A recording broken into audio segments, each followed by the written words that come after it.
Justin Gatlin is the latest in a long line of sprint sensations to emerge from the USA. Gatlin got a good start. Look at this man coming through now. What a fantastic performance from Gatlin. It's all about Gatlin. Ultimate goal is to be one of the best sprinters in history. And what a fantastic performance from Gatlin, and look at the time. It's the American leading the Jamaican at the moment. He knows he is the world champion. Justin Gatlin is the world champion here in London. Hey, what's up, buddy? We're back with another episode of Ready, Set, Go. We in the building. I'm here. You know who it is. I'm with that bearded wonder. But we also have a special guest. A guest that we also a fan of, my friend. Mr. Erin Spider Brown in the building, man. What's good, man? Yes, sir. What's good? Clap it up. What's up, Erin, man? How you been? I've been good. I just been chilling. Well, I've been watching you guys on YouTube and, watching some other people, watching some track a little bit and, just staying in the mix, staying in the loop of things. Man, I see you on YouTube and you really cleaned up yourself. You really streamlining into really, really good takes like an analyst, and I really like that. But you really got your start for some off takes, boy, and going after people, man. How did that happen, man? Like, how did that happen to where you end up trolling people? But I must say, when you troll people, it's people that mess with you, and then you troll them. Well, I necessarily wouldn't say it's people that mess with me. Like, a lot of people see me like talk about the professionals in the sport, but it just started off as a track fan. And just like any other sport, you're a fan of that sport. So you have like your opinions about the athletes and the teams and things like that. So I've had like opinions about certain people and certain, just athletes in track. And a lot of people didn't like my opinions, but I just felt like I was, I feel like if I pay to support this sport, I have the right to have an opinion about it. I'm paying subscriptions every month to watch these guys. So if somebody don't run as fast or they don't do good, like, am I not allowed to speak about that? It's like you can only speak about the good in track, but every other sport, like if LeBron gets in a game and he only scores 2 points and he's been in for 60 minutes, that's a problem. But in track, if you a hurdler and you an Olympic champion and you go out there and you run 13.5 and you get dead last and I say something about it, then I'm the problem. So a lot of people just hate that in track, but I just feel like there's going to be a lot of people that did agree with it, and I'm just saying the stuff that a lot of people are scared to say, and that's why a lot of people really got behind it. I find that our track world, it's like a gray area. It's like people get sensitive on things that shouldn't be sensitive about. You know what I mean? Right. Like you should inquire. You should question why your Olympic champion ran 13.5. Then someone should speak up and say, hey, he hurt, he injured, he trying to get the bag. That's all he's trying to do. At least let us know what we're looking at. Because if we tune in to watch you run 12.9 and then you run 13.5, then we're going to be scratching our heads together, Yeah, I feel like, and it's just, track is too secretive. Like, I don't know, like everybody just move in silence. People be hurt. It's like they don't speak about that. And especially at meets like the Diamond League final or the Olympics, like we expecting these people to come with these big performances and they'll pull out the day of, and they have actual betting on these meets now. So what if people don't bet all their money on you and expecting you to go out there and do what you usually do, and you hurt and you ain't told nobody you hurt, they done lost all their money. Then it becomes like way more personal. But I mean, I'm not that kind of guy, but it's just you gotta take those type of things in consideration. I definitely like your perspective because you come from a level, you do the sport, which is crazy, but you don't want to be a professional in the sport because you make your own money through YouTube and such. But you're actually pretty good. If you develop a little more, you could actually enter the pro ranks and possibly do something. What stops you from doing that? I'm all right. Like when it comes to track, I just really be experimenting. I just be out here like, just doing whatever for real. Like I never like really just took track serious. I mean, I did when I was like later in high school, but I just be trying different stuff out. Like last year, my PR was 11:08 and 100. I told my coach, I want to run 100 this year. And people told me, oh, you'll run about 10:8, 10:6. And I ran 10:24. So it's like, I'm just out here really just trying different things. And I mean, I know I can be good, but I just feel like it's not as lucrative, especially in the United States, as it should be. So there's just so many other things. Like I've never met a track billionaire before, and those like the type of goals and aspirations that I have. What you Man, talking man, about? Justin the Millionaire? Hold on, bro. Hold on. No, I want Erin to keep it 100 though, 100 a buck though, for real. Seriously, like keep it real. What you see, and what I love about Erin is the fact of he sees the big picture before you get to the point where you have to see the big picture, right? He sees that track and field doesn't make a lot of money unless you're a 1%er. And then he's like, all right, well, how can I become a 1%er? I got to climb through all these ranks. That's going to take me another couple of years to get to where I need to get to. And that's a maybe. It doesn't mean that you guarantee to be the 1%er. So that means that he's going to go through a lot of losses to try to get a couple of wins. And that's not success in his, am I right? That's not success to you.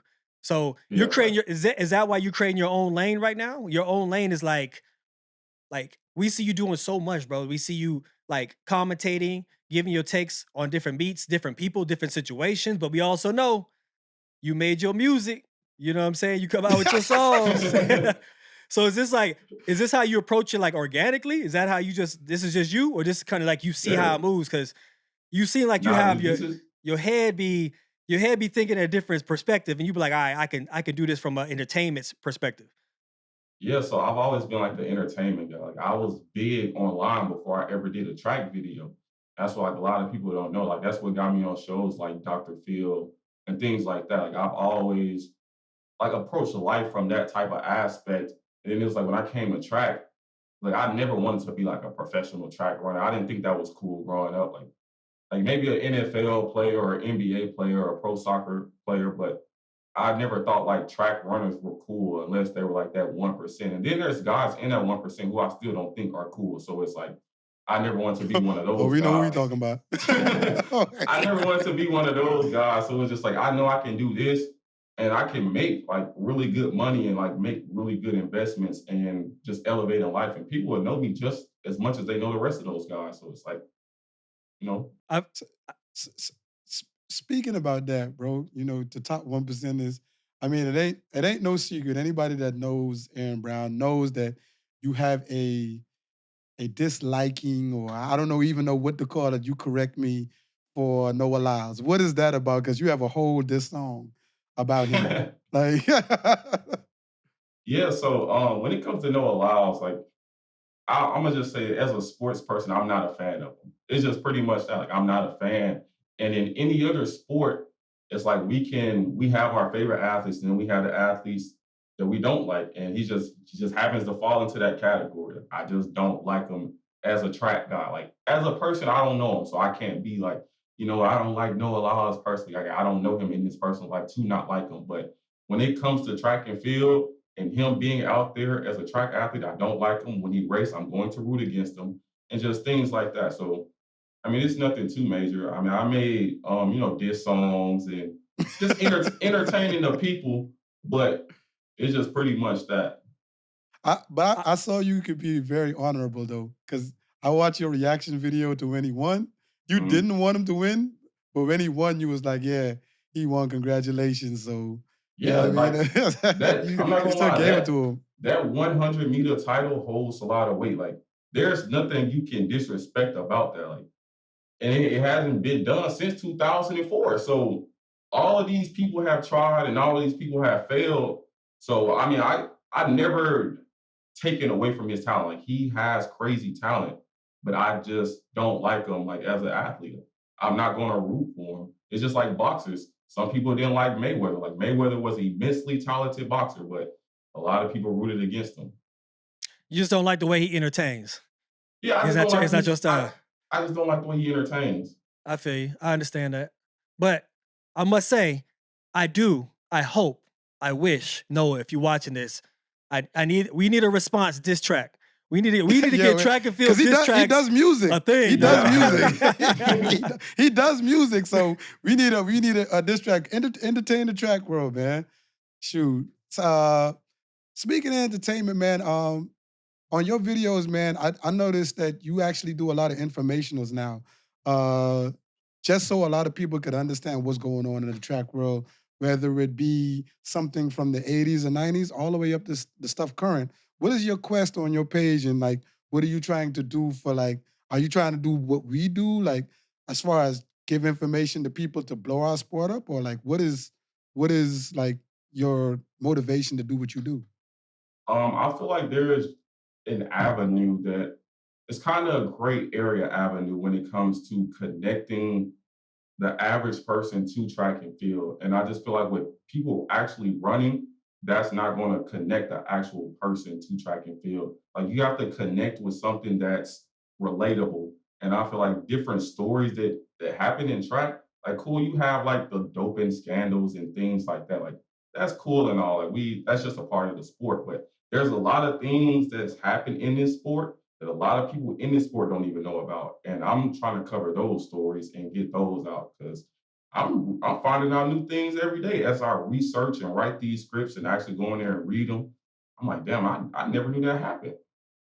I know you ain't gonna give up your source, boy. Where you getting your information from? He become what the little birdie told me. Yeah, when we see him in person, you're gonna have to touch him on his chest and see if he wired up. No, but I got a question though, scenario based, man. You get a phone call tomorrow and they say, hey man, we want you to come over and start helping design a league or either come help with the existing league already, World Athletics. How would you construct a successful track league? That's tough. I would definitely the way they do it. Okay, with World Athletics, I'm gonna just take like the Diamond League. I feel like that's a great method that they're using, but I know they just sold the recent rights to Flow Track. But they've been sold to Flow Track. Like people think it's a long-term thing, but they've only been sold to Flow Track for 1 year. So they're going to eventually like get them back to like Peacock and like whatever they're on. But just for this upcoming year, I would take that and every subscription I would give like a percentage and throw that into like the prize money. Make them cut a deal with Flow Track. All right, we're going to take this percent and we're going to throw this into the prize money. Flow Track, y'all keep the rest. And also, I would take away because if you win a Diamond League, you get $10,000. So I would take the appearance fees away, and I would just make the prize money like just bigger. Because you could be an Olympic champion and you'll show up a year or two later and you running super slow. I'm gonna just take somebody like Andre DeGrasse. Like Andre, he shows up for the championships. But when Andre is running on the circuit, Andre is liable to run 20.5 in the 200. But he's going to show up and he's going to get his money. So it's like you can't fault him for that because like that's just how the system is. But I would definitely take the appearance fees away and just make it. We'll give them 100,000 if they win, or 60,000, 70,000 if they win, instead of 10,000 and giving this person 100,000 for appearance fee, and they're gonna show up and run slow anyways. So it just has everybody prepared, and you just produce better performances like that. And then also, not just so much league based, but when it comes to the United States, I will make it to where the athletes in the United States have to compete in a certain amount of meets before they're eligible to compete at the USA Championships. That makes sense. I like that. It's kind of almost like golf in a way. Like I like you take away, you take away their appearance fees and you put all of it into the pot, and they got to get there on their own. But the pot's so big that you're gonna make your return plus more. So I like that idea. That's cool. Hey, y'all hear that? Y'all hear my boy now. If y'all start doing that, World Athletics, my boy gonna need his what? 10%. 10%. And the reason why we ask somebody like Erin, because Justin and I are so far removed from that time. We want to know what the people of his time, what they're thinking about, what they think about turning pro. Because Justin and I, we in our 40s. You know what I mean? I think, Erin, I think you like mid-20s? Yeah, I'm 22. I just turned 22. Oh, yeah, he ain't even mid, so he's way younger. This is how we're going to grow the sport, with asking people like him who actually have a voice, have a platform, how to do it. Not saying that you do it exactly, but you got to get movers and shakers to put it together to where we can brainstorm to actually grow the sport and make it better. Yeah. You know what I mean? Next scenario, man. This is another scenario for you. So I know you said track don't look that glamorous for you if you was to turn pro. What if this happened? Because where you have followers in almost every platform, you got a call from a company and say, hey, we're going to pay you $250,000, but you got to turn pro. You got to actually run for real. what you'll do, because they're going to leverage your TikTok, Instagram, and then they'll probably ask for a certain amount of posts and everything like that. All that'll be a part of your contract as to say, okay, we're going to give you $250,000 to exclusively be to us. Would you take it? Oh, that's a tough one. I might. I might take it just because thinking like my immediate investments that I can make just from like a signing bonus. I might take it and just play hurt for the rest of the contract term. Like, you just never know, but I definitely might take it and just see. I do say take it.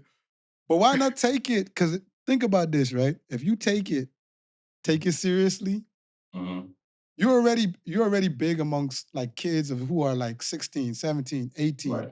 If you're actually on the ranks of somebody like a Keyshawn, Noah Lyles, and you actually accomplish that type of, bro, you changed the game. You definitely changed the game. Everybody gained their viewers and their followers from track and field. You didn't. You gained your followers from Dr. Phil and all your little funny tidbits on YouTube. So you're different. So anybody who invests in you would understand you don't really need us to really fund track and field. We just want to live through him so we could get this ad space and all of this. So it might be really lucrative to you if you actually see it through. Yeah, I mean, I might I'm gonna just see after this year. Like, I might take track and field serious this year and actually, turn a lot of heads. So we'll see. I saw not too long ago, bro. You spoke on being an athlete that's going to be a part of the enhanced games. Like, oh yeah, I saw that. Is that something that you want to do, or is that you just trolling? No, I mean, I've entertained it. I talked to the CEO. I talked to like his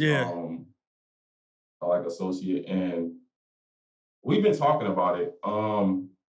I think that their funding compared to like the average track and field like startup funding is crazy. Like, they have like some crazy investors behind them, and they're making like serious dollars payout wise, and just the investors, the amount that they're investing and the guys that they have backing them, like the PayPal CEO and Joe Rogan and guys like that.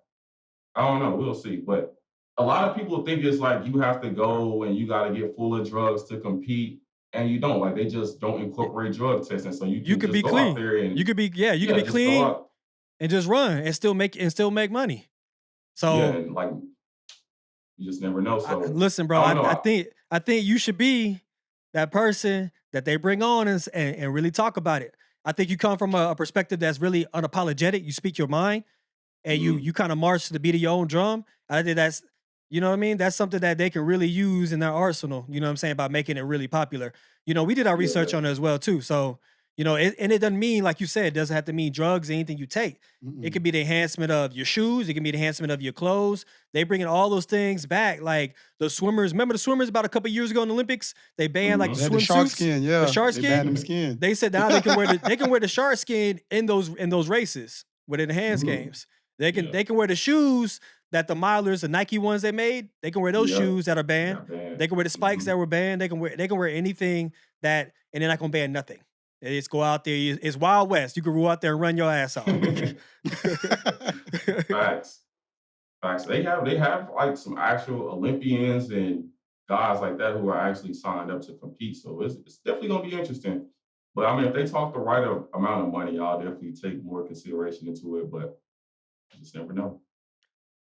So that's good. So how this whole Dr. Phil came along? Is it real? How real are we talking? Yeah. Because you literally have a Dr. Phil episode. Like, you have the whole monologue and everything, dog. Like, I always get that question, is it real? Like, I don't know what that means, though. Like what does that mean? So it means, like, when you have to do the monologue and they be like, hey, I'm Erin Brown, and I'm not gonna work because I'm smart enough not to work, but my parents gonna pay for me, blah, blah, blah, blah, right? It's the way you say it. It doesn't come off like, hey, this is me. It comes off like it's told to you. It's told to you to say it that way. Yeah, no, it definitely is told to you that way. Oh, you like sitting in a room with like a TV screen right in front of you with like 7, 8 people in the room. And they're like, there's like a little script on the TV. You're reading it, but it's things that you previously said, but they like took it and reworded it to sound like the worst possible way. And they was like, you were reading it. It'd be something that they typed up. They're like, nah, that just doesn't sound good enough. Like, say it like this. I'm like, oh my God. But yeah, it's a real show, but like, I don't know. The entertainment factor is definitely there. What was it like? Okay. Like when they say, all right, we're going to commercial break. How was Dr. Phil? Was he was different when he was off camera? Yeah, it was so crazy because like when I was talking to him, he was like, yeah, you have some great ideas, like you're doing great things, you're gonna be really big in the future. And then like the TV show would come on and he would turn to a completely different person, like you would never become anything, like these are the dumbest ideas in the world. Like I didn't know any better at the time. So I'm just thinking like, damn, I thought we were cool. Like he just told me I was gonna do great things in life. And he gave you the okie doke, dog. yeah. Oh, that's wild. That's wild.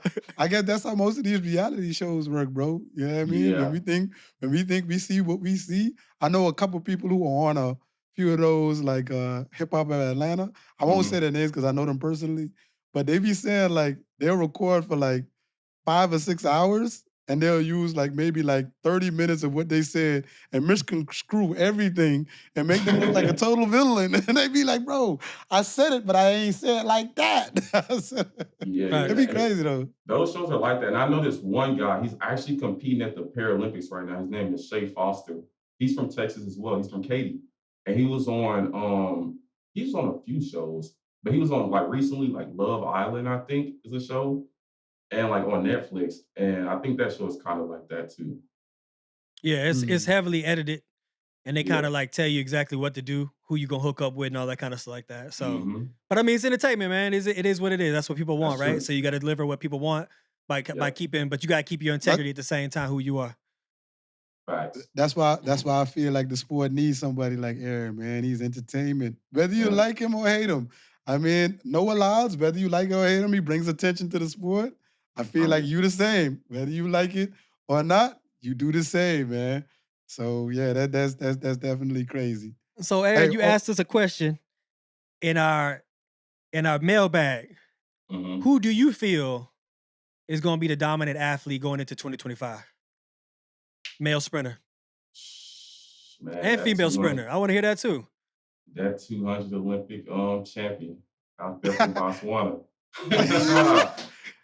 I just feel like Go ahead. He's always had the talent, but I feel like for him to actually go out there and get it done when he wasn't the favorite to get it done, I feel like that's all he needed to just take him over the edge. And now he's just like riding that wave out like for the rest of the season. Like he's having good races. He has some bad races and he's still beating these guys. So I feel like he's going to be a problem in the future. And he's young. Like, and for the women, I don't know, like Sha'Carri, she has the talent, but I don't think like mentally she's like there all the time, especially at championships.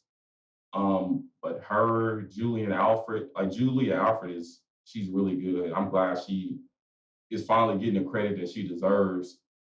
And then also there's people like Shericka Jackson who, in my opinion, certain people got gold medals because these type of people were hurt, but Shericka Jackson is, she's really, really good in her own right as well. So, you just never know. Like the women is just so unpredictable, but it's as well as the men. Like there's no clear favorite, but you got people leading those packs though for sure. Most definitely. What you had, Rod? Hey, hold on, Hong. You're gonna have to edit this out. Come on, man. Hurry up. Go ahead. Yeah. Big Ray. Erin Brown, man. What's good, bro? Stepped on. And I watch all your videos, all your TikTok. I'm the one that told my dad about you, man. Appreciate it, bro. What up, man? That's all you see on the... Hold on, bro. That's all you see on the camera, dog? Damn. Hey, he didn't say what's up to Justin. He didn't say what's up. Oh, he didn't do that's that man, uncle. What's up? That man didn't even say nothing. That's crazy, man. Oh, man. That made his night, though. Hey, Erin, we're going to keep you with us, man. We're going to go through some of the Rome events, and we're going to get your take on some of the takes that what we make, man. So we going unless you have something else, Justin. Nah, let's get to it, man. Let's get to it.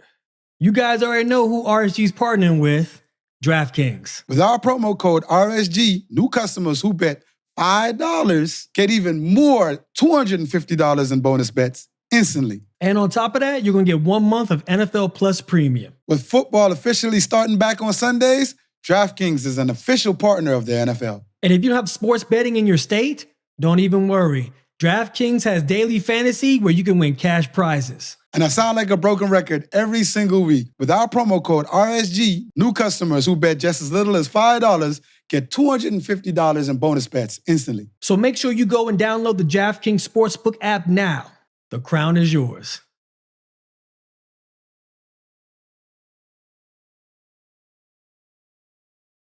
All right, shoot.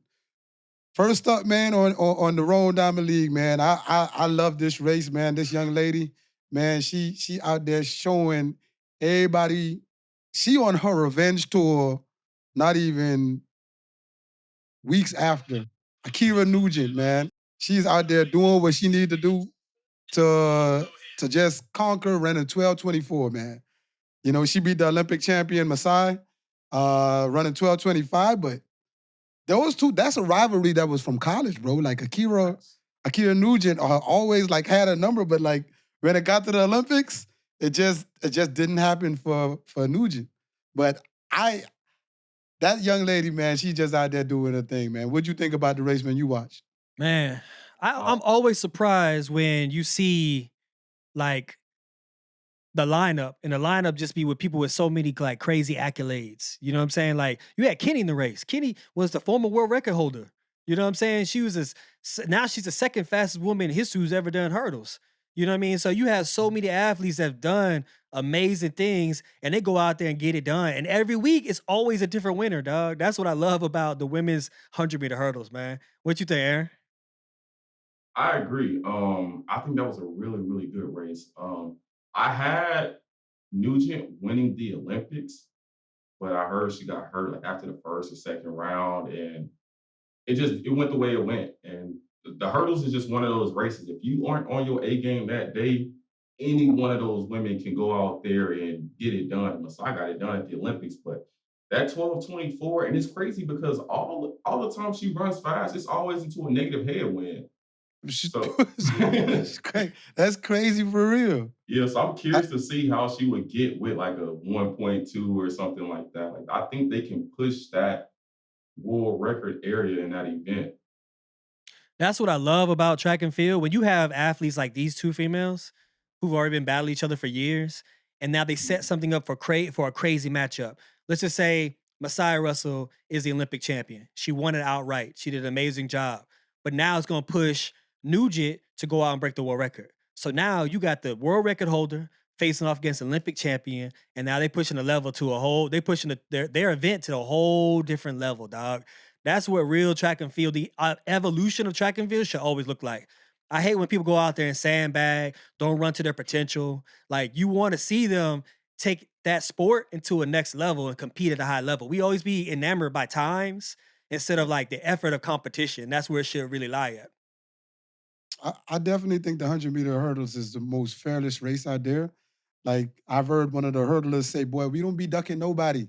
If you the world record holder, if you the gold medalist, line up, boy, be ready. And to Erin's point, she's still dealing with that little injury, bro. I don't know if you saw her last race. She won, but she was limping.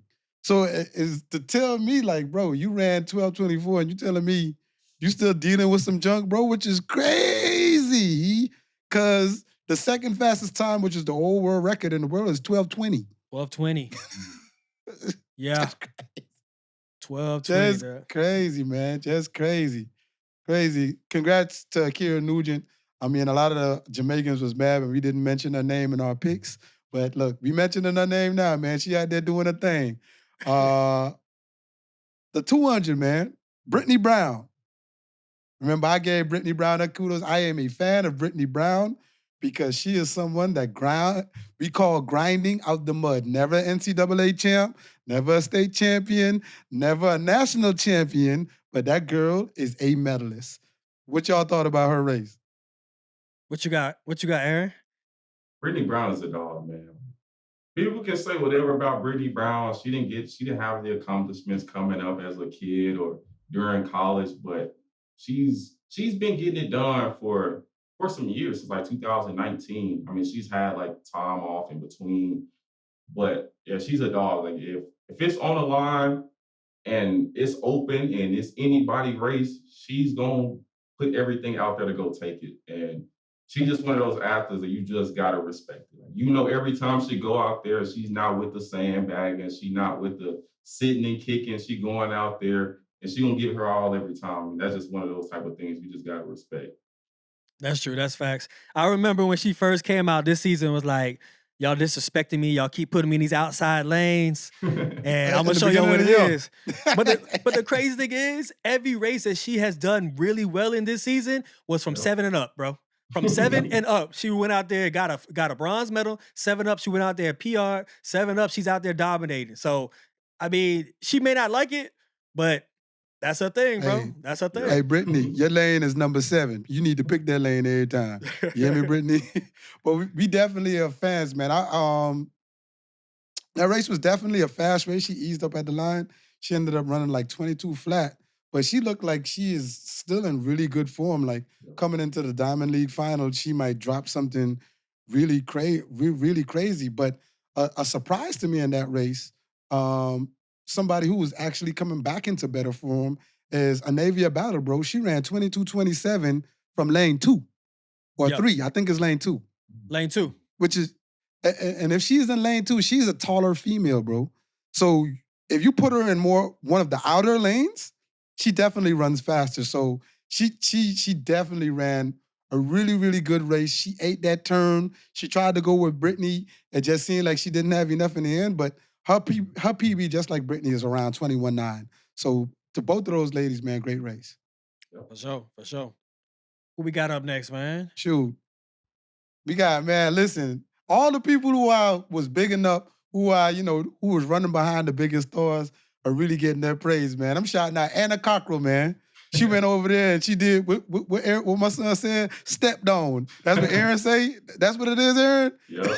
Man, she went out there, man. She did her thing, man. I think she's really trying to insert her name. She's trying to turn the big 2 into the big 3 and possibly, rival the other 2 compatriots, man. She ran 51. She ran a really solid time in 52.5. She PB'd at the Olympics with 51. I think she has a newfound confidence, man. You look after how she came off that last hurdle, she stretched on them girls, man, and she really finished out. Man. What'd you think? I'd like to see her growth, man. Because she had an opportunity, especially when you're a sport where your top competitor has broke the world record 6 times. That's casting a large ass shadow, dog. That's casting a large ass shadow.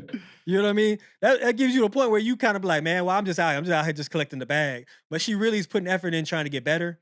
She's showing that she get better. She went out there, obviously got the silver medal at the Olympics. So that's amazing to see. And for her to even just battle, let's say, against Femke. You know what I'm saying? Femke ain't no walk in the park, dog. Like she really gonna put down some hot time. So for her to go out there and battle, step away from Femke in the last home stretch, that shows that she's being more comfortable with running fast times. And now she's understanding that I could dominate.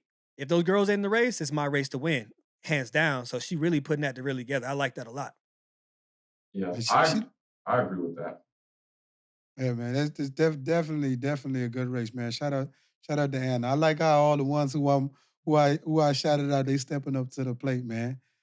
To our final event, Tebogo and roll, man. Listen, Justin, they got a name for him. They keep saying in our comments, right? They say his name is Turboho. Like Turbogo. Like Turbogo. That's his name. That's going to be his nickname. I'm going to leave that in the chat, dog. That sounds a little too complicated for me. And that's the Botswana beast right there, dog. That's I'm going to keep him right here. What you think his name should be, man? Erin? I don't know. He's just one of those guys. He's a man of many names. Like I made videos about him. I see so many names in the comments. Like I don't know. Like I feel like he should have a different name for every day of the week. Hey, look, man, I like Turbo I like Turbo Go. Yeah, I like that. I like that. Leslie Turbo. Listen, if you trademark that name, I need my 10% though. But listen, man, I'm gonna ask you, Justin, man. I realized after his gold medal, it seemed like this was one of the best starts he's had in 100 I've ever seen. You know what I mean? Especially with the likes of somebody who was arguably one of the best starters in time, Christian Coleman, right? Do you think that gold medal and the way he's been running and the way he's been receiving praise from his country, does that inject a newfound confidence for him to do better? Oh yeah, absolutely, Doug. I think for me, the defining factor, it was two things that were defining factor for me. When he was a real junior athlete, he's still age-wise, he's still a junior athlete. But when he was a real junior athlete, like he had his little thing that happened with the Jamaican top sprinter, and he went out there in the finals and hit that infamous that's what it finger is. wave. So that tells me right there, when it comes to like conflict, he's that kind of person that he's gonna get out there and resolve it. Like he gonna get out there and race you for it. He hungry for it. Like he ain't gonna back down. The second thing was when he lost his mom. You know what I'm saying? Like that was a defining moment for me because like he could have packed up and went home, bro. And nobody would have been like, nobody would have asked him questions. No. Nothing, dog. We'd have been like, see you 2025, bro. You know what I'm saying? Rest up, do your thing. But the fact of he doubled down, came back, ran the 1, came back in the 2, won the gold medal in the 2, still dropped 43, split 43 in the 4x4, then still came back, was dropping 19s after the Olympics. To me, that is what you see, that is a textbook dominant athlete. There's two kind of winners. There's one that goes out and wins and says, I got the medal, job complete. That's cool. Then you got the athletes go out there and says, I got the medal, but I want the legacy. So they keep on going. They keep dominating. And like right now, like his talent pool is so deep. It's like you don't even know whatever he lines up in. Be aware. Be scared. This is one of the first times we've seen athletes of this caliber, but throughout the season, they don't run all the races that he's done. Like we've seen Fred do what he's done. We've seen Michael Norman do what he's done, run the 1, the 2, and the 4, but they don't do it all in one season. Yep. This young man, he does it all. He's the first one, I think, of our time who's done it all in one season consistently. Like he's not, I did the 100 in the early, and I did he's done them all. But what I think is happening, like this is the first race I actually seen him like transition really hard, got up to gear. He ran 987. His PB is 986, which is crazy because I'm trying to think what he would have ran. Would he have ran 82? Would he have ran 81? You know what I mean? Because he looks over, it looked like she screams, and then he does the Michael Jackson arms, and then he comes through the line. What'd you think he could have run, Erin? I think he would have been in like that 83, 82 range. I think he's just going out there and not proving people wrong, but proving himself right. I think that he's just having that legacy season, and it's just like the beginning of the legacy. Like you have people where they start and they just start their dominance and then it just continues. And I feel like that's where he started. And I've always been one of those people that says he can be a factor in whatever event that he decides to participate in. And if he's going out there in the 100, he's expecting to win the 100. He's not one of those people that's just out there hoping to be in the mix or things like that. Like he runs a 400, he's expecting to win. And that's what he's doing right now. And I'm not gonna lie, if you a guy with like 43 strength in the 400 and you hop off them blocks of Christian Coleman.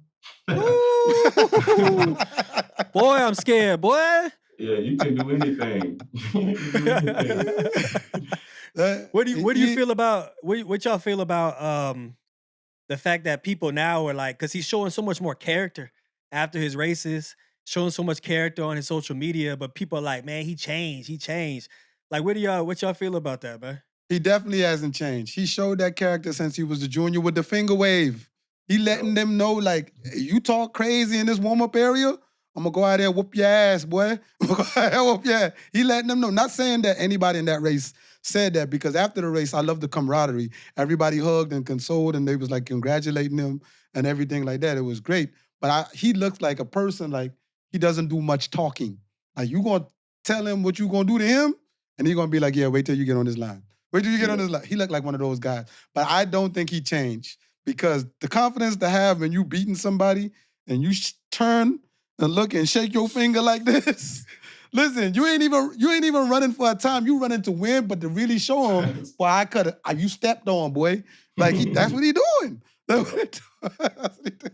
What's your feelings, Erin? Yeah, I definitely don't think he's changed. Like, I've been watching him. I think he was running in U20s 2 years ago, and he's medaled as a senior every single year afterwards. But he's the same guy, and more than likely there has been people like talking crazy. Like, Fred probably said something to him like before that race.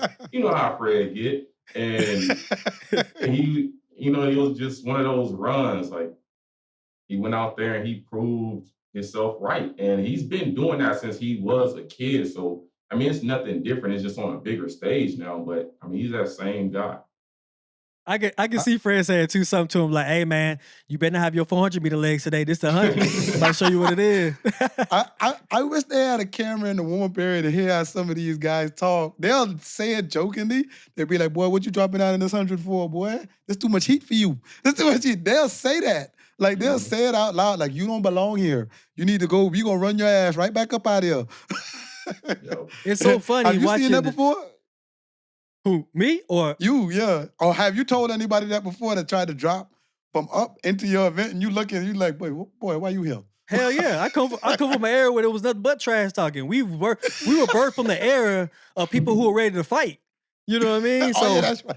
Yeah, I almost got in a fight in a lobby in Rome. Speaking of Rome, when I ran in Rome, I almost got in a fight in the lobby in Rome. Remember with John Capel? Tell him who went. Tell him who went. With John Capel. Tell him what John said. John a pastor now, by the way. So yeah. Hey, shouts out to Pastor Capel, man. Hey, all I remember is I walked to the elevator and I passed John in the lobby, and John said, "Bet you won't do that shit you did at National over in Rome. You do that you want to. I'm gonna whoop your ass." I was like, "It's gonna be hard whooping my ass when you that far behind." And then he started stepping to me. Everybody in the lobby like, "Whoa, whoa, whoa, whoa!" But long story short, it's a fact of that's the energy that's needed. You know what I'm saying? Like, you want to feel like you about to go into battle. Yep. You want to feel like you about to, like, hey, these motherfuckers coming from my money. These niggas coming from my head. You know what I mean? So, but the stark contrast between Noah when he steps out on the line with the explosive energy all over, right? And then when you hear Tebogo's name called and he walks out, Tebogo will be like this. He just be standing like Tebogo's standing like he waiting for the bus or something, dog.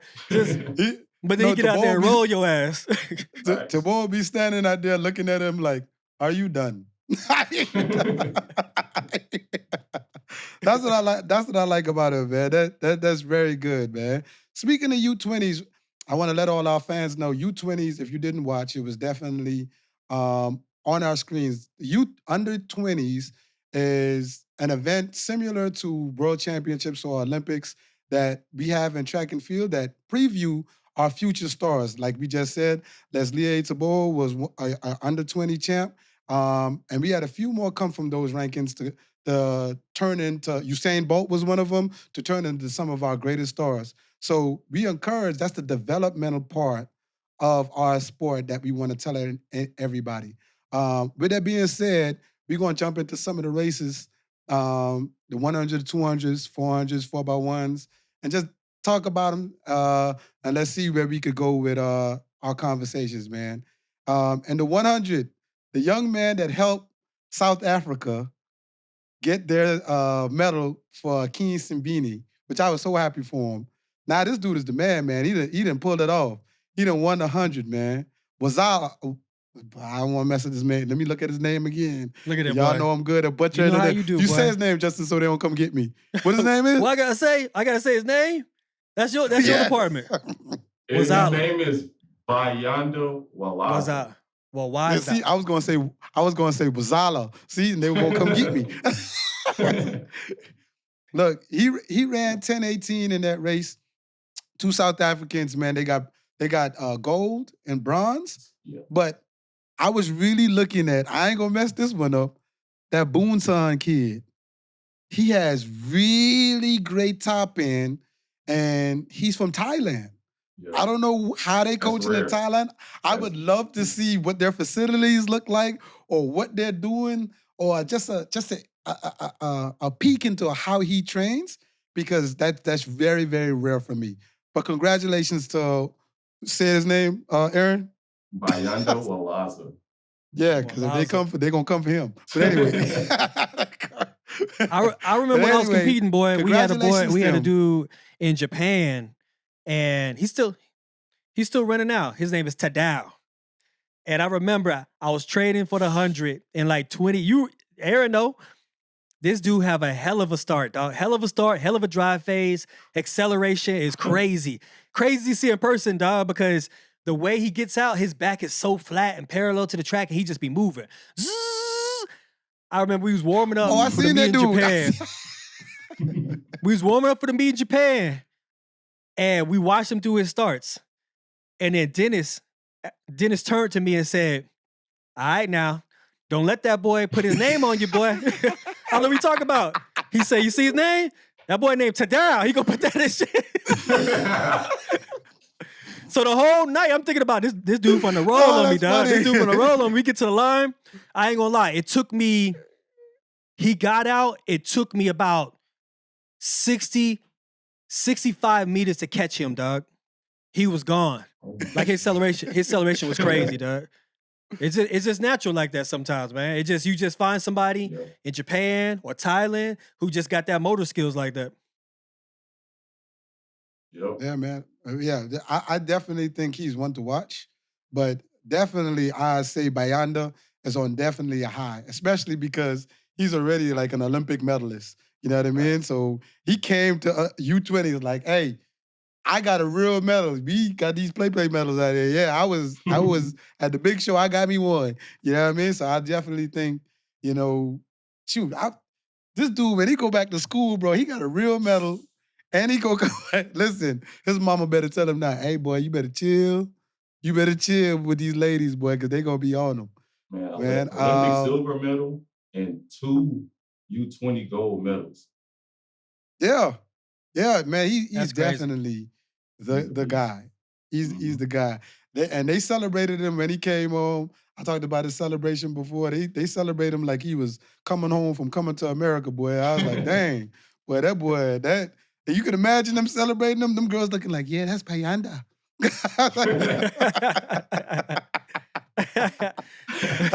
I see you. Shout out to you, man. Shout out to you. Hey, and next the women's up, 100. dog, women's 100. Alana Reed, dog. Women's Jamaica. 100. Jamaica Alana Reed, back at man. The future. Her, Tina Clayton, those guys are the future. But first, second, and third was her, Alana Reed. Second place was what's her name? Deja Hodge. And third place was help me out, Barbados. Lady from the Barbados. Yes. Yeah, ladies from the Barbados.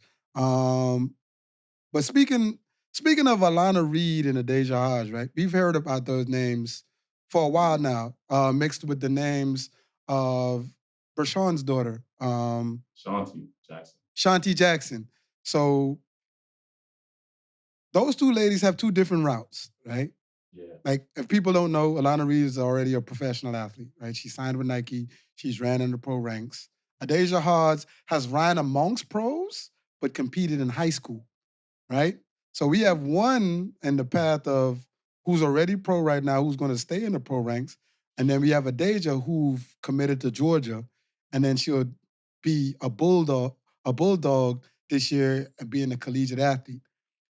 What do you think about the two different paths, Erin? Like you have two different paths but two similar athletes. Which would possibly have the better outcome?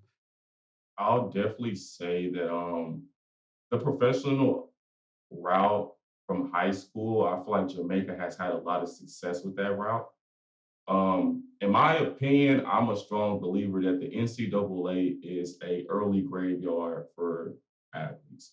Like it takes time off of your career on the back end, especially if you stay for a long time. Like if you stay 3, 4 years, I think that your career would definitely be shorter. Like as a professional, if you just look at like a lot of the greats in the sport, they were in college maybe 1 or 2 years or never went to college and they had like very long, prosperous careers. So um, I mean, there's just so many avenues. I feel like college just overruns you, and I don't know, like you just have to do too many races in a season. And when it's time, like you got to think like Adeja Hodge, she competed at the last World Championship. She was a junior. She competed at the Olympics this year. She was a senior. So she's used to competing at these championships, and she does fairly well. Like she at least makes it to the semifinals. So after a long collegiate season, like she's in high school, so she's not doing that many meets, especially going to a school like Montverde.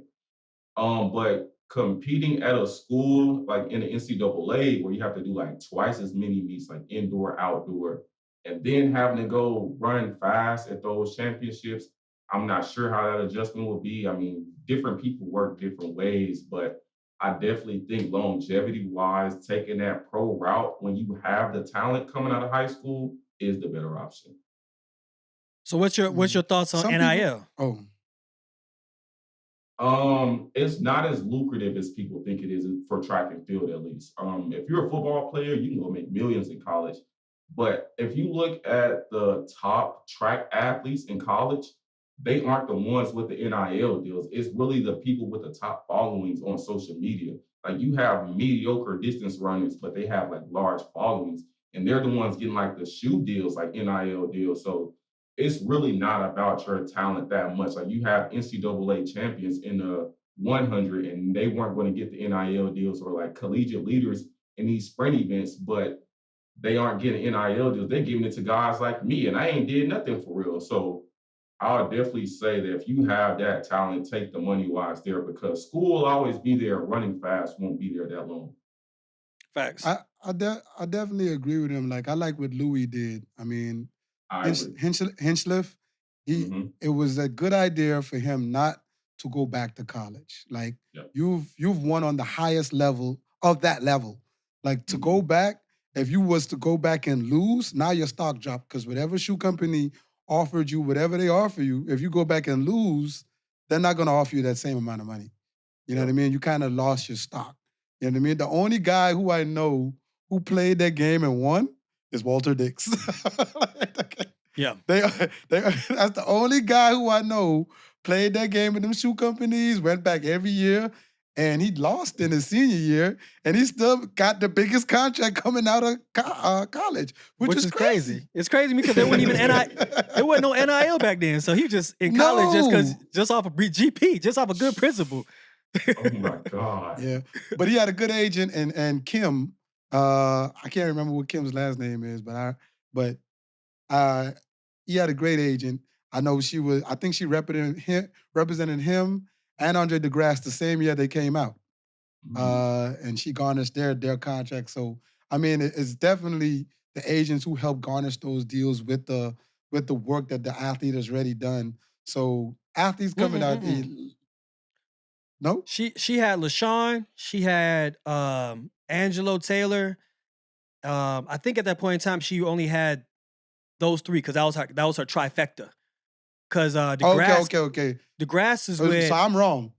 Oh yeah, you're DeGrasse right. is with It Paul. wasn't DeGrasse. You're right. He was with Paul. Yes. Because Yes, Paul yes, got yes, him that yes, crazy yes. Puma deal that we never saw before, and they were talking about it was like worth $10 million or something like that. And we're like, Yes, wait a yes, minute, yes, he ran yes, all yes, these. yes. It blew my mind because I was like, hold on. You talking about the dude? You talking about the little skinny dude? You talking about the little skinny dude over there from USC who just ran all those wind-dated 9.7s and 19s, and he got $10 million? I was like, hell no, I'm doing this shit wrong, dog. Yeah, man. Yeah. So I apologize. I apologize. We just saw Paul, so I apologize, Paul. I forgot about that. But I know for sure that Kim was his agent, Walter. So man, like I said, kudos to those agents that garners to those deals. But like, yeah, he played that game and he won. Moving on, man. Let's move on to the women's 200. Deja Hodge is the winner. And to your point, I mean, we've seen many collegiate athletes go one and done. You know what I mean? Yeah. You think that's something that she could possibly experience? Like if she does really well her first year, she's won and then she's over it and then she goes on to have a really successful career as a pro? Yeah, I definitely think that should be her primary goal right now. But honestly, being from a country like the British Virgin Islands, I wouldn't even play around with college. Like I would just, I would literally just go get the money right now. Like there's no point. There's literally no point. Facts. Do- I agree do you think 100% on that one. Do you think Georgia gave her NIL and that made her sway her into the school? Mm-mm. Mm-mm. I don't know. I think as athletes, sometimes we think it's the best to go the traditional route, right? Yeah. And say, I'm gonna become a high school phenom. I'm gonna get a full scholarship. I'm gonna go to college. I'm gonna get noticed. Because you gotta realize a lot of athletes don't even know how to turn pro. They don't even know. So they just Yeah. fall on behind collegiate athletes who need to be in college, and they don't need to be in college, bro. They just need maybe 2 years as a pro, and then they'll get their feet wet, and then now they'll start taking off and be better, bro. Like it's not college is not for everybody. You can go out there still run well, but what's your worth gonna be in the next 2 years after you done ran 100 4x4s, 50 4x1s, 1,000 200s, 160 Facts. meters? Like now you're gonna be ran down. So people going, and then your worth's gonna drop. So I think the best is for Hodge is stay 1 year there in college, see what it feels like at a different level, and then get up out of there. Because where she's at right now, she has no competition within her country. Like Yeah. she is it. She's it. And So she like Julian. yeah, so she's not going to have another level of competition like USA, Great Britain, Jamaica, where you're going to get taxed trying to get to a championship. Her country's going to give her the bye anyway. Like who's she going to run against Yeah. for real? Just give her the bye, let her get ready for the World Championships next year, and she's going to be good. Facts. You guys already know we are partnered up with DraftKings, and it's time for my picks. You guys heard me say it every single week. New customers who just bet as little as $5 get $250 in bonus bets instantly. Football season is officially here, and DraftKings is an official partner of the NFL. So we're going to get into my picks for the week. It's week 1, and y'all know who I'm going to roll with every single time, man. I'm going with Philly, and we play Green Bay. You know what I mean? I feel like it's going to be a high-scoring game with both good quarterbacks, man. You got the GOAT on one side, and you got the young bull on the other side. But our young bull ain't really that young. Y'all know we going to fly high in the sky, man. On the over, I'm going to go over, man. It say like 48 points, I'm going to go over. I feel like this is going to be a really high-scoring game. The next game we're going to go through, man, we're going with them Super Bowl champs with Kansas City and Baltimore. Another quarterback high watching list, man. This is going to be amazing. I'm going to go with the over on this one, man. It says 46. I feel like it's going to be a really high-scoring game with these two high-powered offensive teams, man. Very, very good game. But I feel like I'm going to go with the Super Bowl champs on this one, man. I feel like Baltimore going to get them a good run for their money, but the Super Bowl champs going to bring it out. Man, for the next game, man, we got the home team state championship, man. We got Jacksonville and Miami. Man, you know, those Miami boys got the track speed out there, man. We're going to go with them, man. They're going to cover the spread, too. So I'm definitely going with Miami over Jacksonville, boy. I don't think Jacksonville got enough speed on the defensive side to get it done. They don't. And we're going to go under. I don't think they're going to go. We're going to go under on the 49. So our next game is Dallas and Cleveland. I don't even want to talk about Dallas. When I say Dallas in my mouth, I have like a bad taste. But realistically, I think Dallas is going to take Cleveland, man. I think they're going to be the underdog team for the week. I want our people to make money, but I think when they go out there, they have a really solid offense, man. They have, and they just re-signed one of their best wide receivers in a ridiculous deal. I don't know. You guys go ahead, Google, look it up. But I have them taking Cleveland. I don't think Cleveland defense could really stack up against their offense, but I often think that their Cleveland offense can't stack up against their defense. So I'm definitely going to go Dallas over Cleveland. I know a lot of the Dallas fans going to like that because I'm a Philly fan, but oh well, man. I want y'all to lose anyway, even though I said that for the people to make money. Still want Dallas to lose. So, all right, guys. We're going to be doing an underdog every week.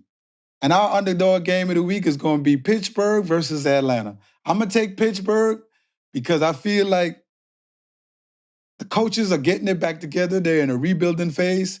They're really forming to get back. I know Atlanta has their new quarterback.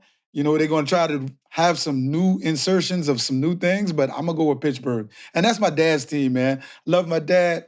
I'm going to pick my dad's team over Atlanta every time. So let's see them get it done. I'm going to go over with the 40 points. I think this is going to be a high-scoring game. So I'm going to go over. Guys, those are my picks for the week. You guys already know where to go. Use our promo code RSG, DraftKings. The crown is yours.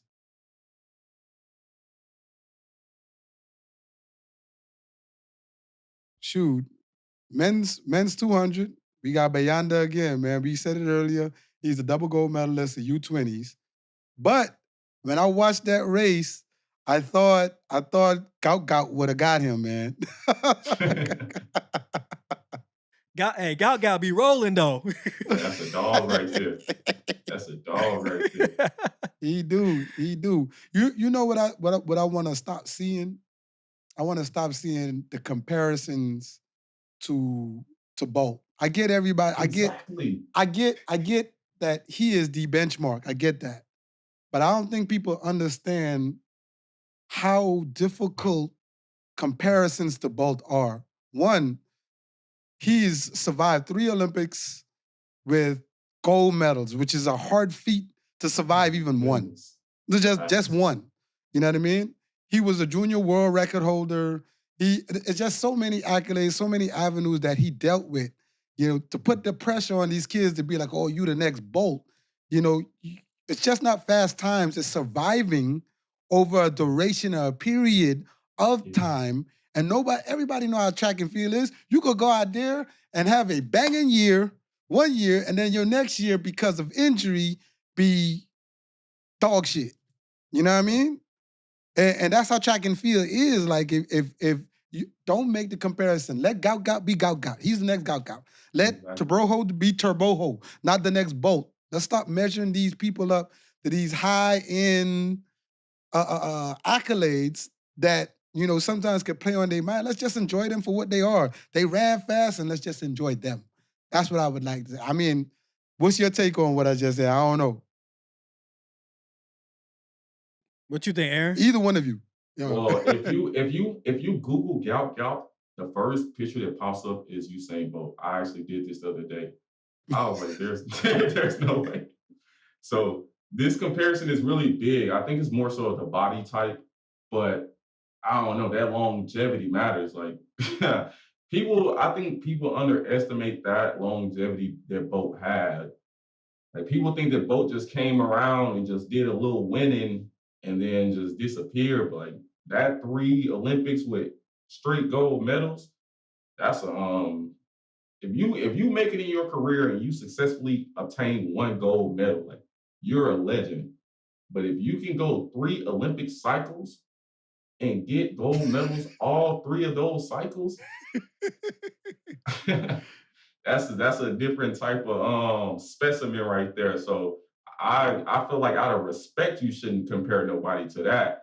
Like, you just gotta let people be them in this sport, and unfortunately, that's just not the way it is. Like people are seeking the next great thing, but you just gotta let people become what they become, because people always think like these childhood phenoms, they're gonna become this great star, and it be that guy who didn't run fast his whole life. It's like those Brittany Brown kind of stories. Like they weren't the fastest guy, and then they become 20, 21 years old and they pop off, and those people go on to have these long careers. So I don't know. You just gotta let people be who they are instead of like trying to seek out the next big thing.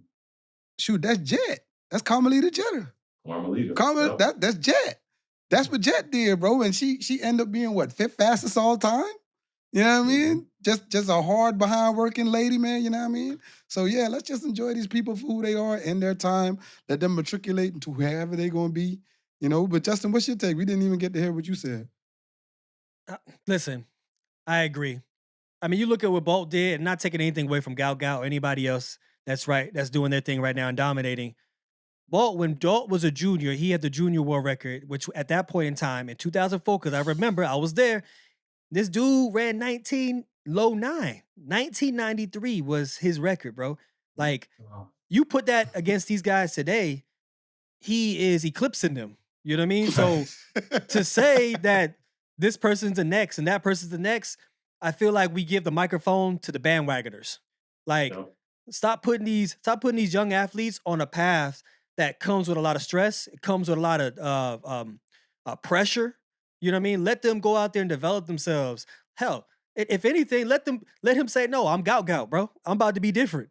You know what I'm saying? I'm Tebogo. I'm about to be different. Like, I understand that you want to give them measure and say, man, you're going to be great just like this individual, which is cool and everything, but don't tell them the way their path is going to go. You know what I mean? There's 100 ways to skin a cat. Like, let this man figure out how he want to be successful. Let the man do what he want to do.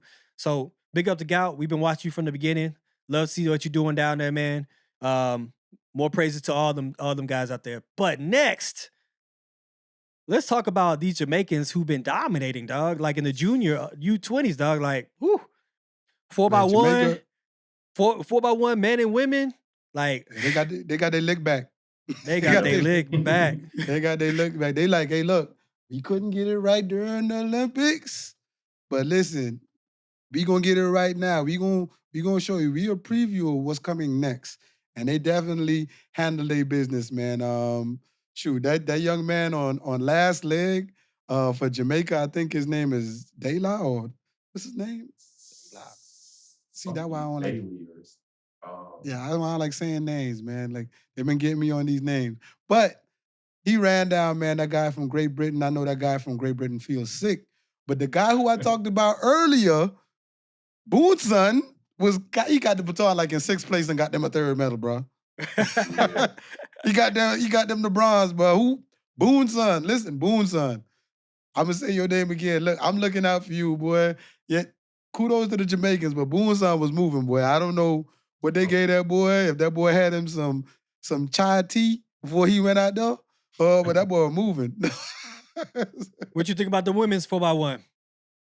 Man, what you think about the women's and men's U.S. 4x1? There we go. You know what? I was trying to leave this question for Erin to answer. But people are mistaken. Erin's not American. Tell them what you are, Erin. Well, I'm kind of American, but yeah, Panama. That's the home team. Hey, there it is. Okay. If you see me running for a country, it will be the United States. Like, I'm not looking for the easy route. It's smoke if you see me out there. You hear that? He said he want that USA on his chest, boy. Boy, I try to tell you, boy. So what's your thoughts on our relay, man? Our relay situation from the seniors down to the juniors, bro. Same story, different author, or same book, different characters. I heard about what happened at the U20 meet, like the first leg tested positive for COVID, like the day of, and they were kind of feeling like they were talking about it, feeling like they need to bring the steps in a little bit during practice, but the coach told them to keep it the same. And I was wondering, like, who's the coach for these kids? And I realized, oh, they have the same coach. And then I was like, okay, it makes sense. But it's just one of those things, like, if you don't make any changes and you keep going out there, and sometimes you really can't put all the blame on the coach. Like, that's just a misconception. Like, you blame the coach when things go bad, and then you praise the athletes when things go right. But I don't know, 24 years in a country where things have been going bad at the highest level, you have to blame somebody when the characters are different. So yeah, I don't know. I agree with you, man. anytime that we get in a situation, I'm speaking from a relay participant. If you're not feeling it with your teammate and you the one passing the baton or receiving the baton, and you say, "Hey, man, it was a little hard for me to catch you, so I'm gonna put at least I'm gonna shorten it 2 steps." You know what I mean? And you ain't gotta say nothing to the relay coach because at the end of the day, guess what? You the one that's on that track.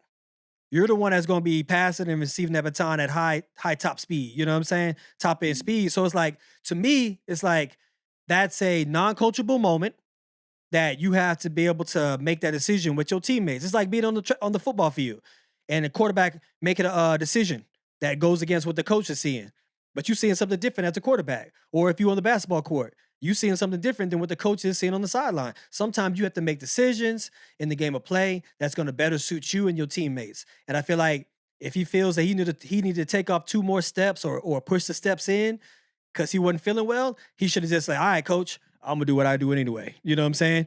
Because at the end of the day, that's what it's gonna come down to. If you did it, you know what I mean, y'all successful, then cool. Like you said, the praise is gonna go to the athletes. If you did and it wasn't successful, then everything comes down on the coaches. So do what you do because you have an instinctual thing as an athlete to make you say, "I don't know, dog. I mean, I only ran in 50 meters. If I have another 50 meters, I got to try to run this dude down. It's hard for me to catch him with only 50 meters. Yeah, I'm going to go ahead and cut these steps down. I'm going to go ahead and make sure I at least run up on him, you know? So, Especially if you know the person you coming into has a good start. You can't play with that because one thing you can't factor in practice during like relay exchanges is adrenaline. Right? That's just different. Like how you getting out right there, yeah, that's good. But when them lights, camera, action, and that gun go boom, you got the extra adrenaline with them people watching, you moving at a higher rate. So your anxiety is higher. Everything you can't simulate that in practice. So for me, if I'm chancing it, and like I said, we could have opinions all day because we're not the real coaches. If I'm chancing it or I'm feeling a little iffy with it, I am closing that mark in. I'd rather them run up on each other than run away. Because at least the baton still get around. You know what I mean? It's the same thing. I mean? And I think. Go ahead. Go ahead. No, go ahead. I was like, what you see what Daly did, like even though they get the baton around, because they know they have the fastest legs on the track, you don't care where they get it. Long as they get it around, Daly handled his business in the end. He closed like a freight train and got to go. Yep. If you know you got the faster legs, that's what I do. Shorten them marks. Let's be safe. Let's get it around. Hey, leg speed. We're going to use that to beat them. That's what we going to do. 100%. I agree. And it comes down to the fact of being comfortable in those situations. I don't care who you are, dog. When you're in the heat of battle, you're going to always revert back to whatever makes you comfortable. So all this, like, I get it. You want to make sure educational-wise, like, open your hand, receive the baton this certain way. I've done it for so many years, dog. I sit and watch people practice over and over again trying to get the hand right, hand placement right. And guess what happens when we get in the heat of battle? They go right back to what they doing all wrong. Up here, down here. So I made it and say, hey, when the coach say, hey, we got to change the hand position, I was like, no, don't change the hand position. Let them put their hand where they're going to put their hand, because guess what? That's where consistency is going to lie. If they're going to have a low exchange, let it keep it low. I just got to learn how to be able to give it low. If it's going to be high, I got to learn how to give it high. You know what I'm saying? And that's what it is. I did it with Tyson all the time. When I handed off to Tyson, I was like, Tyson, don't change nothing, bro. Whether you get out, you show me what it looks like for you consistently, and that's I'm going to match to whatever you are, and we're going to have a solid handoff. And that's what it should be all the time. That's how you build that synergy, bro. And I think it needs to start at an early age with these younger athletes, so then they can adopt it and go into the pros with that same attitude and that same mindset of working together. I agree. And I feel like I've heard Bianca talk about that too when she was saying when they broke the world record, like that year, Carmelita hand will be kind of low, but she just adjusted to it rather than trying to change it and switch things up, and they got it done. And I feel like a lot of the times too, it's cool playing it safe, especially at meets like U20s. These guys, you got a bunch of guys running for the U.S. that run 10-2, 10-1, versus all these other guys, they running 10-8 and 10-7. You don't have to stretch the zones like that where you trying to break the world record in the first round. Because I was talking to one of the guys on the relay, he was saying the guys who won our heat ran 41. So we could have easily just won our heat. They could have played it safe and easily won, but they tried to, break the world record, I guess, in the first round, and that cost him not to get to stick around. But, you know. I think you stretch the zones when you know, and I've heard this from elite 4x1s. You stretch the zones when those guys have been running together for a while. Yeah. You know what I mean? Our coach used to tell us, Dennis Mitchell, he used to tell us, that group of them that ran 37:40, which was the old world record, he said there was a point in time where they didn't need Marcus, him and Carl them. He was like, the synergy was just that they just knew, you know what I mean? They just knew, okay, when he get there, I'm going to move and I'm going to match his cadence. You know what I mean? But that's when you have that chemistry with a group of people who've been doing it so long. I feel like that's the only time when you say, okay, let's stretch these zones, when you working with those same group of guys over the same time. And I think they ran the world record twice with the change out of just one guy. They switched John Drummond for Andre Kaysen. And I think but the other three guys were the exact same guys. So I think you more so go with that when you have that same group of guys all the time. Yeah. Big facts. Big facts. Yeah, man. But that, like I said, man, we encourage you to go back and watch on YouTube some of those races that we just talked about. Those are our future stars. I'm gonna get to the last meet that ran today. You know what I mean? We had Courtney Lindsey, man, won the 100 in Berlin, bro. And he's on my watch list for next year. I said he ran 999, season's best against Akin Simbini. You know what I mean? It was a pretty solid field, and he came out with the W today, man. He ran a nice 100. Like, watching him, like, you could tell it was very textbook, man. He got out, had a good start. He kind of was comfortable in his transition. Top end speed looked good, came across the line. I think I expected more for him early in the season because he ran 19.7 so early in the season. And I thought he's going to be looking damn near unstoppable when he translate that 19 into his 100. It didn't turn out that way. You know what I mean? But maybe it's just him getting acclimated to being a pro athlete. And then now you go see something different from in 2025. But mentality-wise and the way he runs, he got that dog in him. I want to see what he does for 2025, though.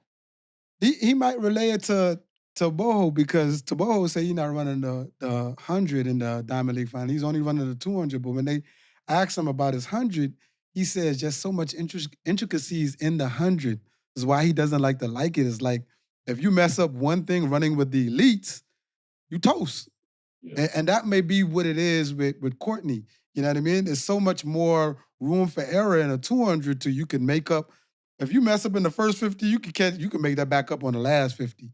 But in the 100, you know as well as I know, as well as Erin knows now, is like if you're running with people at your level, one mishap gonna cost you. And that's what's so stressful, and your anxiety just be everywhere. Because you can feel like if I don't get out with a Coleman, I ain't gonna catch him.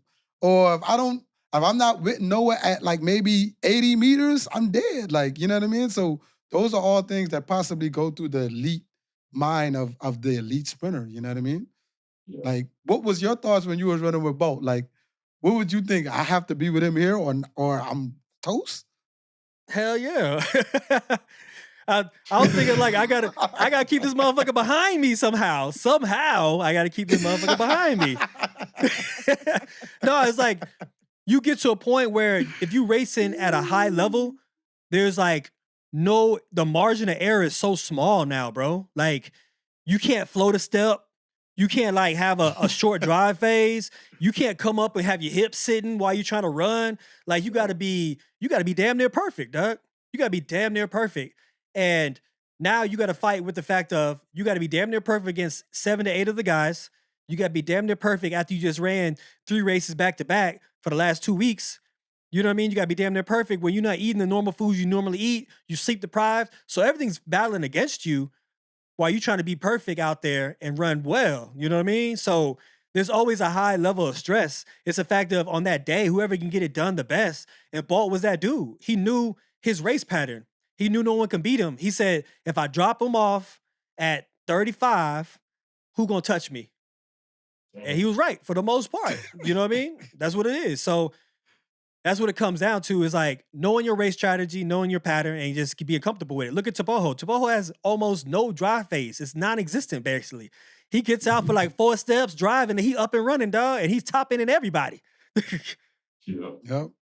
Yep. He said that's the most uncomfortable part for him, that part right there. It takes a lot of discipline to hold that angle and be okay, because if you see somebody feet in front of you, you just automatically just want to, nah, I can't let them go. You just want to get up and run. But that's the most patient part of the race. They tell you be patient, and people always translate patience into slow. Like, they don't think patience into actually work on the movement and the angle to achieve the greatest velocity to transition. You know what I mean? So, I mean, shout out to Courtney, man. He is definitely on my watch. I think he puts it all together next year, you know, especially with the times he ran in the 200. This is be his second year in the game. I think he really puts it together. He's definitely a threat to watch. And that meet, Mary Moore broke the 600-meter world record, man. She putting a thing, Moo, and Keely Hodgson on notice that, hey, I'm still in the ranks with y'all too. So when y'all come back, I'm gonna rack these races up. And we haven't seen Keely Hodgson run since the Olympics. So I see Mary Moore is finishing out her season. And I think her sister, Sarah Moore, won under 20s in the 800. So they continue in like a Moore tradition. So so that's definitely good. And what'd you think about the world record, her doing that? What you think, Erin? She ran 121. Yeah, I actually saw this when I saw it on Twitter earlier today.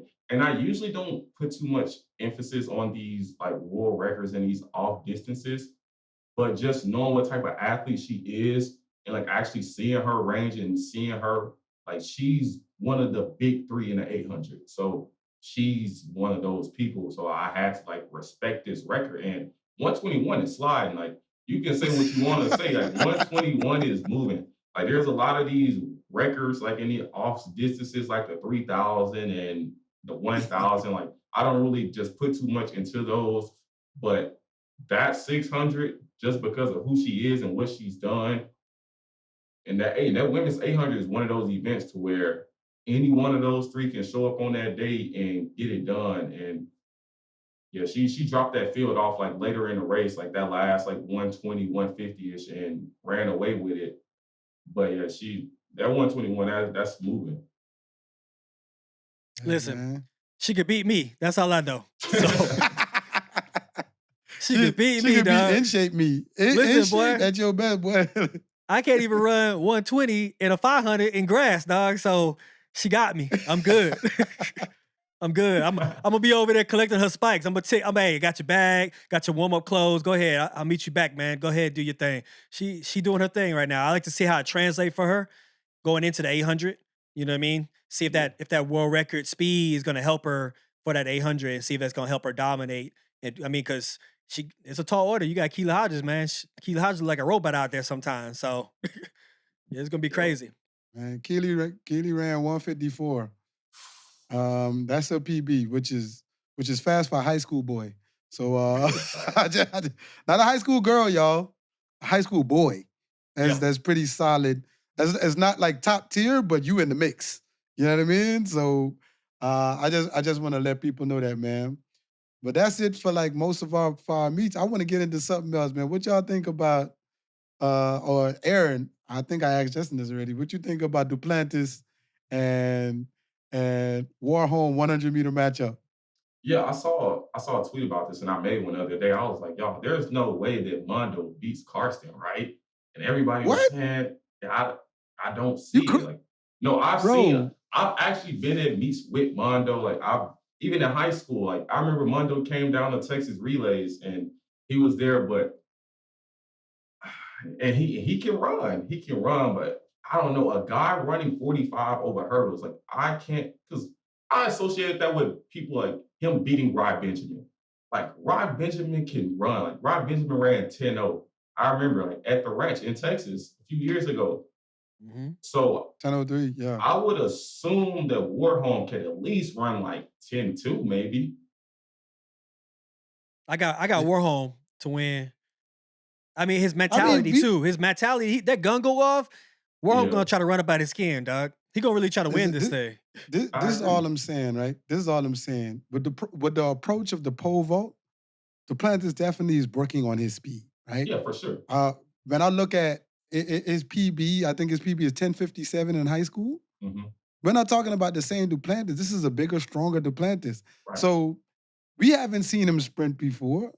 In my head, but he knows how to sprint, obviously, with 10.57 in high school, which is pretty respectable in high school. You know, it's very respectable because the lead in high school is like around 10.2. You know what I mean? So in my head, I feel like this is going to be a close race, but I got Duplantis based on experience of him racing in the 100. I have the experience beating Warholm. No, there's no way. Like, I moved down to the 100 last year and ran 10.2. I feel like Carson Warholm can beat me in 100. So there's just no way Mondo beats. Now, don't get me wrong. I feel like Mondo can run somewhere in that 10.3 range. He can even run 10.2. You know that boy Mondo be down there at LSU. So that's what I'm saying. You just never know. But I feel like his acceleration is going to be really good. And like when they stand up, Warholm should run off on Mondo. I think so too. It's either going to be really entertaining or it's going to be really funny. I say that because they both are in very cadence style races. Mm-hmm. Like Mondo has to run a certain cadence on the runway. Like he can't run top end speed towards the pit. Like he has to keep a certain cadence. And if you're doing that over and over again, that's the first thing you're gonna try to do once you get in that race. He's gonna get in that race and he's gonna get up and run tall. He's gonna be cadence. I think his acceleration gonna be off. You know, the funny thing is, we talking about two world record holders in their respective events, which is crazy, right? Yeah. But I think with the drills and everything that Duplantis does for pole vault, the plyometrics and all of that, we've seen jumpers jump on the track and turn out to be really good sprinters. Dwight Phillips, he was a long jumper that ran 10.0, bro. Like, but we know the application of Tori Bowie was a jumper, bro, before she was a sprinter. Come on, man. Brittany Reese ran 11.0 in 100, bro. Yeah. It translates. All that power they do, the bounding, jumping, that translates to the track, bro. And I feel like the way he's going to build velocity, Carson Warholm won't get out with him. And if he's not out with him, oh yeah, Duplantis gonna win. But you gotta think about it. Like these pole vaulters be rolled. Like, and you can mention like these long jumpers and triple jumpers. Like they actually run. I mean, Mondo runs as well too.